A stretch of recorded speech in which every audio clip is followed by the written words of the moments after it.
Exercise number 149.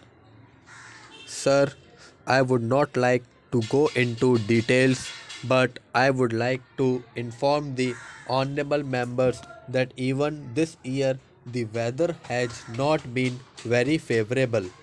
We are still suffering from drought in many parts of India. Several honorable members from Tamil Nadu, Andhra Pradesh, sometimes from Rajasthan, have complained about enough relief not being provided to the drought affected areas. In terms of area affected this year, larger area is experiencing drought and deficient rain than the area in the last few years. Out of 35 rainfall divisions in the country during the Rabi season this year, about 22 divisions have been affected. 22 rainfall divisions have been affected, covering 260 districts out of a total of 384, and that is, I think, a much larger area than was affected by such a calamity ever before in recent history. But unfortunately, the intensity has not been very high, and we are dealing with the situation, and it is in these conditions that this situation and it is in these conditions that this production level has been achieved. We have tried to supply inputs to the farmers in time. The most important input was fertilizer, which was hard to find. We expected a production of about 38 lakh tons in the country of nutrients, but it fell down to about 29 lakh tons. A shortfall of 9 lakh tons of nutrients is a very big quantity. We had to search for fertilizers from outside the country. We had to try and arrange imports. Larger quantities were imported than in the previous year during this year. We had set a target of about 61 lakh tons of fertilizers to be consumed, but we could hardly achieve a target of consumption of about 55 lakh tons, a shortfall of nearly 5 lakh tons.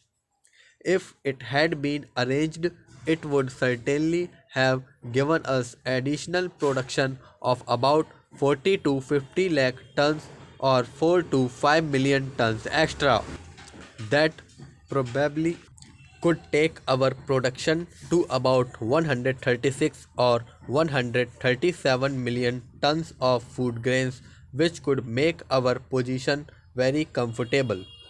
But all that was on account of government's vigilance, awareness of the problem, and the money that we could spend on it liberally in spite of difficulties.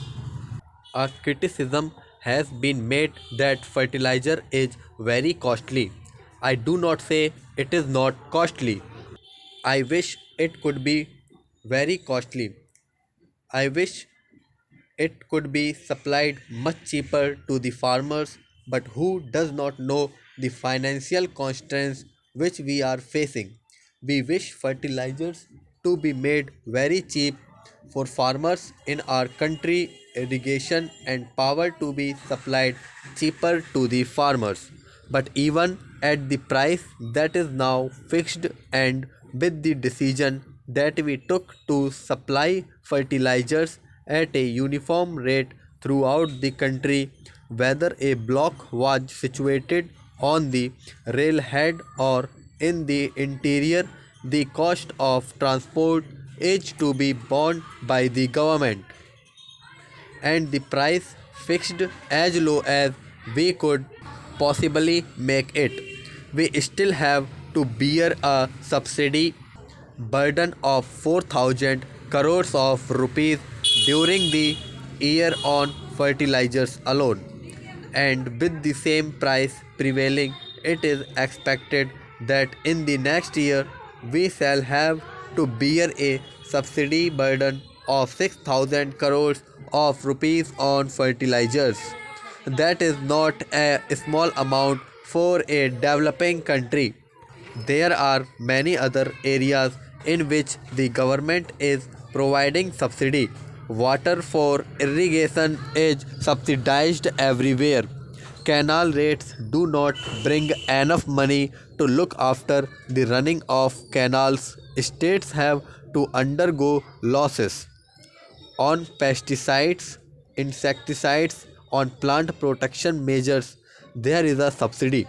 Certified seed is supplied with a subsidy element.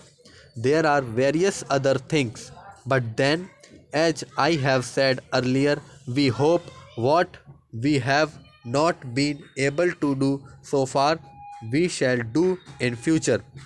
But for that, we need cooperation of this house, of all sections of the society, and of farmers particularly, because if our farm economy fails, it will be on account of these misguided agitations and the so-called leaders of the farmers advising farmers not to take sugarcane to factories and not to supply food grains to the mandis. After all, what are the farmers producing it for? If they will not sell it, where will they take it?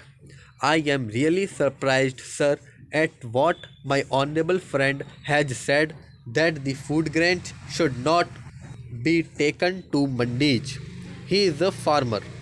Can't he visualize a situation when the government gives up its price support policy? What will happen to the farmers' produce? Last time we were late by only 4 or 5 days in announcing the paddy price. You know the hue and cry that was raised by the farmers. The prices fell down by several rupees. The traders started exploiting the market conditions. The farmers themselves realized that if the government does not have this price support policy and does not undertake the purchase of surplus in food grains, the prices certainly cannot be obtained at the level that these leaders think the farmers can get. Thank you.